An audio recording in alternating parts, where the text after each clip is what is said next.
Yes, dear students, welcome to Gallant IAS. Yeah, when it comes to your mains preparation, GS 1, 2, 3, 4, mains preparation, the first and foremost thing you should have is, a very workable, a very productive strategy you should have for each paper, be it Indian history, culture, or it is geography, society, social justice, or international relations, or Indian polity, or economy, or ethics. You should have a good strategy of preparing in a time bound manner, and it has to be very productive also. Now, here it is art and culture. What has to be the strategy of preparing art and culture? What all things we have to prepare in art and culture for mains examination? Or how you have to prepare this art and culture, or how to prioritize this art and culture. All these concepts are important here. So GS1, you know that each GS purpose is of 250 marks, and the biggest challenge is definitely, you are getting 3 hours time to finish the paper, and it is total 20 questions are there, and you have to score 250 marks. Some questions are of 150 words. Word limit is 150. Some questions are 200 words. Some questions are 250 words. So anyway, here the biggest challenge is you have to finish the paper of 250 marks, 20 questions in 3 hours. All the questions you have to answer in a decent way. Okay, so this strategy, GS 1, 2, 3, 4, okay, strategy is very important. Each area you have to strategize well. GS 1, 250 marks, 20 questions. Then, of course, what is the contribution of history and culture? Indian culture, definitely they ask Indian culture, which is covering art forms, architecture, and literature. Okay, Indian culture, art forms, architecture, literature from ancient to modern times. Then modern Indian history is there, which is from 18th century AD to 21st century AD.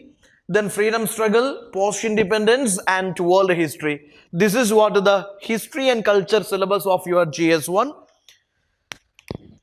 Now here the syllabus goes like this. Indian culture will cover the salient aspects of art forms, literature, architecture from ancient to modern times. So in this video we will discuss what all those questions asked from art and culture from 2013 onwards. So just get an idea how the syllabus being asked here. This Indian culture will cover the salient aspects of art forms, literature, architecture from ancient to modern times. Then modern Indian history from about the middle of 18th century until the present, significant events, personalities and issues. Okay. Then the freedom struggle, various stages, important contributors, contributions at or from different parts of the country. This is what the crux of the history and culture syllabus in GS1. Now here this art and culture, just to have a look into the previous year's questions, because this understanding is very much important for you. This understanding is very much important for you, just to get an idea how the questions from art and culture being asked previously, or how the questions asked in the previous years from art and culture. 2019 highlighted the Central Asian and Greek Bactrian elements in the Gandhara art. So this is something which is related to Gandhara art. Okay, so here one concept is very important you take here. The visual arts and performing arts. Visual arts and performing arts, important part of your art and culture mains GS1 syllabus. Okay, what makes Indian society unique in sustaining its culture? So there can be questions like overlapping questions or integrated questions also. Culture can be linked with this history part, or culture can be linked with this society part. Okay, or culture can be linked with this international relations. Okay, in multiple ways they can ask the questions. Okay, so this is again very important. What makes the Indian society unique in sustaining its culture? Okay, without understanding this culture part, answering the second question would be difficult for you. So these two questions being asked in 2019. 2018, you see, safeguarding Indian art heritage is the need of the moment. So what are the challenges we face in terms of safeguarding the Indian art heritage? Okay, so that question again, Indian art heritage Indian art heritage, Indian culture and heritage, Indian art heritage. Just underline. Assess the importance of accounts of the Chinese Arab travelers in the reconstruction of history of India. So this is same time, this is partly a cultural question, partly a history question. 2017, how do you justify the view that level of excellence of Gupta numismatic art is not at noticeable in later times? So Gupta coinage, Gupta numismatics, how the coinage lost its purity, okay, or how it lost its significance in the later times. You have to analyze it. This is a question asked in 2017. In the context of diversity of India, can it be said that region form cultural units rather than states? Give reasons with the examples for your viewpoints. Regionalism you study or secularism you study. Of course, culture can be asked in some other modules of your GS1, or it can be integrated with some other modules in your GS1 or GS2. 2016, early Buddhist stupa art, while depicting folk motifs and narratives, successfully expounds Buddhist ideals. Krishna Devaraya, the king of Vijayanagar, was not only an accomplished scholar himself, but also a great patron of learning and literature. 2015, ancient civilization of Indian subcontinent differed from Egyptian, Mesopotamian, Greece civilization in its culture and traditions have been preserved without a breakdown to present day. Mesolithic rock cut architecture of India not only reflects the cultural life of times, but also a fine aesthetic sense comparable to modern painting. So just to see how the questions being asked in the previous years. 2014, to what extent urban planning of Indus civilization provide inputs to modern urbanization? Gandhara's culture owed much to Romans as to Greeks. Takshila University, okay, is why it is not considered as a university in the modern sense. Sufis, medieval mystic saints failed to modify religious ideas or practices. So just to see 2014, around 4 questions being asked here. 2013, that was the year the main syllabus was changed. 2013, 3 questions being asked. One is about Sangam literature, one is about Tandava dance, one is about Chola architecture. So what I am saying is, when you study this art and culture, okay, for mains examination, one thing let me tell you, that your focus must be covering these art forms. Yeah, art forms, then architecture, then this literature.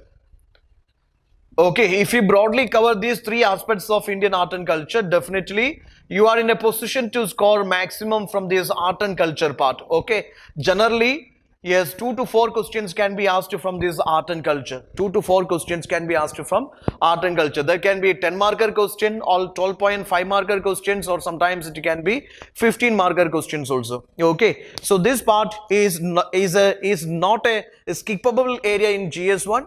If you study it well, if you understand the demand and study it according to the syllabus demand, definitely all these 20-30 marks you can easily score from this area. Okay.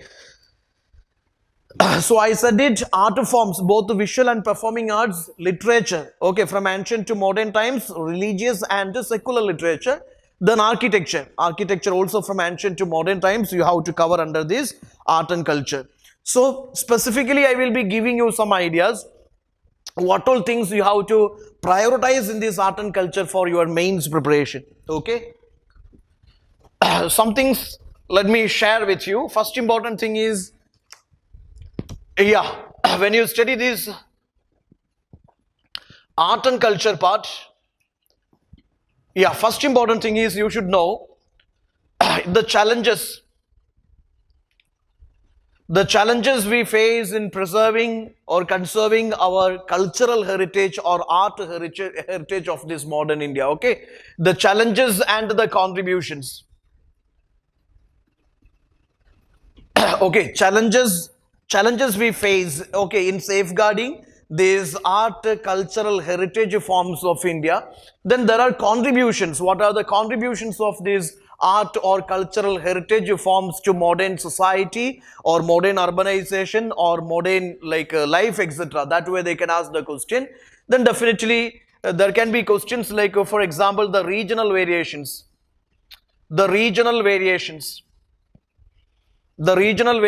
of art, architecture, literature. Then coming to this art and architecture part. Coming to this art and architecture part, your focus must be like this. I mean, you have to focus on certain areas for mains preparation. I'm saying art and architecture. Yes, you have to start with the IVC.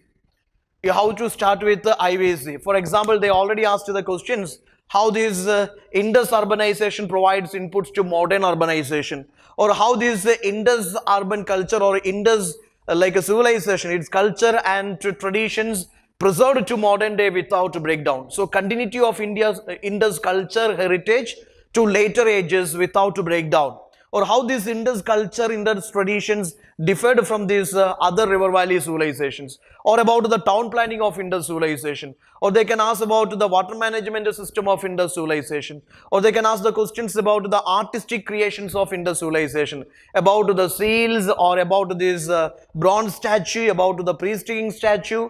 Okay, so they can ask about the artistic creations of Indus people. So first priority has to be Indus Valley civilization. Definitely second is, yeah, Buddhism, Jainism. Buddhism, Jainism, art and architecture. You have to go for, yes, Chaitya Viharas. Chaitya Viharas and Stupa art architecture. This concept is very, very important for you. Okay, Stupa, Chaitya Vihara concepts, Jain temple concepts is again very important for you. Then there is, of course, there's Persian contributions. Persian and Greek contributions to art and architecture. Persian Greek contributions to art and architecture. Then of course Mauryan architecture, Mauryan pillars, Mauryan stupas, Mauryan courtly architecture. Okay, so Mauryan architecture, that's very important. Rocket architecture is very important. Then of course the stupas and the Ashokan pillars architecture very important. Their comparison can be asked, their analytical comparison can be asked. I mean Ashokan pillars and these Persian pillars, okay, architectural differences and similarities can be asked. Then post-Mauryan schools of architecture, rocket architectures are there. Then post-Mauryan art forms, Gandhara, Madura, Amaravati schools of art forms, comparative analysis or their indigenous contributions and foreign contributions can be asked, or how they reflect this Buddhism, Jainism, or how they reflect these cultural, religious elements of Indian soil, or how they contributed, or how they were influenced by foreign traditions and foreign motifs. Okay. Then of course cultural developments during Gupta's age, that freestanding temple architecture, on this numismatics, coinage of Guptas, or this what is called like a sculptural work of Guptas, that part is important for you. Then there is temple architecture, Nagara, Dravida, Vaisara styles of temple architecture during early medieval India. Yes, three different distinctive styles of temple architecture, Nagara, Dravida, Vaisara styles of temple architecture, their salient features and their regional variations, etc., very important for you, and how they reflected the religious ideas of early medieval India or ancient India, they can ask.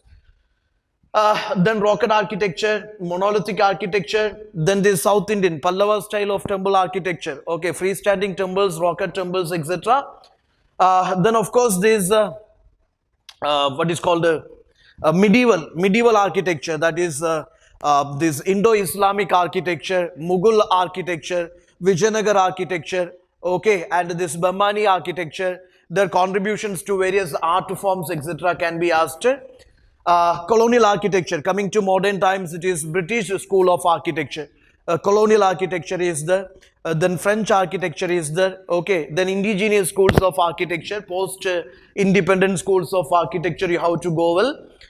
Then of course there are conservation and preservation initiatives by the government for this preservation of these architectural monuments of India, okay, and the spread of India's culture, India's traditions, India's temple architectural traditions to Southeast Asia, that is also important for you, okay, how this Southeast Asia, yes, influenced by India's art forms and artistic forms and these architectural forms, etc., that part is also very important for you. Bronze image sculptures are there. Of course, this Indus civilization is bronze image sculpture is there. They can ask a question how this women's status is represented by that bronze image. Or maybe they can ask the questions about these like Pallava bronze images, or maybe this Imperial Chola's bronze images. So the bronze metallurgy, or this what is called bronze casting techniques of these ancient and medieval artisans can be asked in the mains examination. Then there is visual arts. Visual arts and performing arts are there. Visual arts, definitely the paintings. Paintings important for you. They can ask a question about the prehistoric painting. This question was already asked here. Bimbedaka cave paintings, how they reflect the aesthetic sense of these primitive men. Okay, so prehistoric rock paintings important for you. Mural paintings are important for you. UPSC can ask a question like Ajanta Ellora Bagh Badami cave paintings, how they reflect these Buddhist themes or Buddhist ideals or the religious ideals. There can be a question like this, or maybe the regional variations or salient features or differences can be asked. Then there are, of course, mural paintings and miniature paintings. Okay, comparative analysis between murals and miniature paintings. There can be a question. Then there is Mughal miniatures. Question can be asked like this: Mughal miniatures, contribution of these Mughal rulers to Mughal miniature painting, or how this Mughal miniature in its themes, its objectivity, or in its objectives, or in its style of presentation, how Mughal miniature is got differed from Rajput miniature. Okay, so comparison can be asked based on Mughal miniature and Rajput miniature. Then of course there is Bengal School of Art is there. Then Indian Renaissance, Indian art Renaissance or Renaissance art can be. Bengal School of Neo-Bengal School of Art can be asked. Okay, Indian Renaissance movement, that is in visual arts forms. Then there are like folk painting schools are there. So these can be the questions you basically can ask in your prelims, sorry, in your mains examination.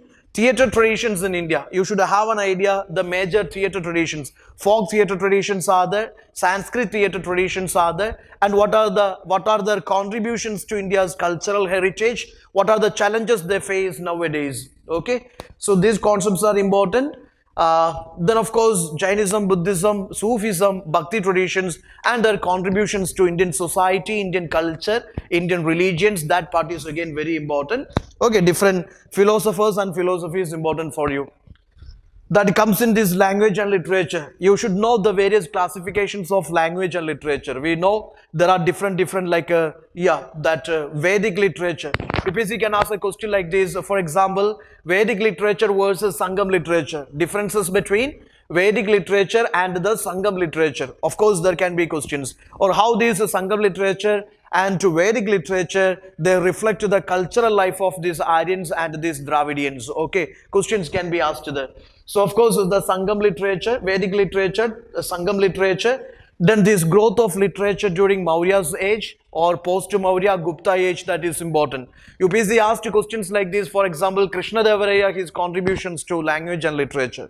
Same question can be asked like this, Samudragupta's and his contributions to language and literature. Or why Gupta's age is regarded as a golden age in terms of literature, language and literature evolution. Okay, so just go through it. Then there is evolution of classical languages and their impact on society.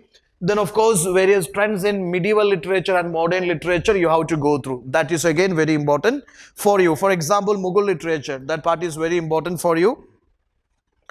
Then performing arts, music traditions are there. That is music traditions means, for example, the classical music traditions are there, Hindustani music tradition or this Carnatic music traditions. Major personalities and their contributions can be asked in the mains examination. Okay, and of course dance traditions are there. That the classical dances and the folk dances are there. Classical dances, folk dances, their similarities, differences can be asked. Or there can be questions like what all the challenges we face in terms of preserving the like ancient classical or folk dance traditions of India, or the solutions can be asked. So classical dance traditions and folk dance traditions and how to safeguard them and what all their salient features. Okay, all these concepts you have to go through. Then drama traditions. Okay, drama traditions and what are the major literary sources? Major literary sources which talk about the various perspectives of or various aspects of these dance traditions, drama traditions or music traditions of India. So you have to go through it. Or some personalities and their contributions into various, yes, dance, drama, music traditions you have to go through. So this is what, you know, the crux of your syllabus. art forms, architecture, literature. These are various areas you have to focus upon when you prepare this art and culture for your mains examination. Okay, so this you go through. This is important for you. So take care, art, architecture, literature, and their classifications from ancient to modern times. That is very, very important for your mains examination. When you prepare art and culture for your mains examination, limit it to like some genuine sources and give a good number of revisions and practice the previous year's questions and UPSC standard model questions. Okay, so answer writing practice, that is a very must for scoring well in your GS1 also. So practice well art and culture, world history, post-independence, modern India and freedom struggle parts, Give a good practice of previous year's questions and UPSC standard model questions. Okay, so here the content is the king. Focus upon the content. You have a very good analysis of each part of this like history and culture, especially culture. I told you there can be chances like 4 questions or 2 questions asked from. Sometimes it is 4 questions, okay, sometimes it is 2 questions. So anyway, there can be chances like even if it is a single question, there can be chances like it will be overlapping with some other areas also. Okay, so prepare well and just cover these core areas of art and culture, art, architecture, literature, and their classifications from ancient to modern times. And in a analytical manner, you approach this art and culture part of this mains GS1. Okay, just broaden your ideas in this. Give a good number of revisions and practice answer writing, and you can register, enroll for your answer writing programs for mains GS1, 2, 3, 4. Wishing all the very best. Thank you.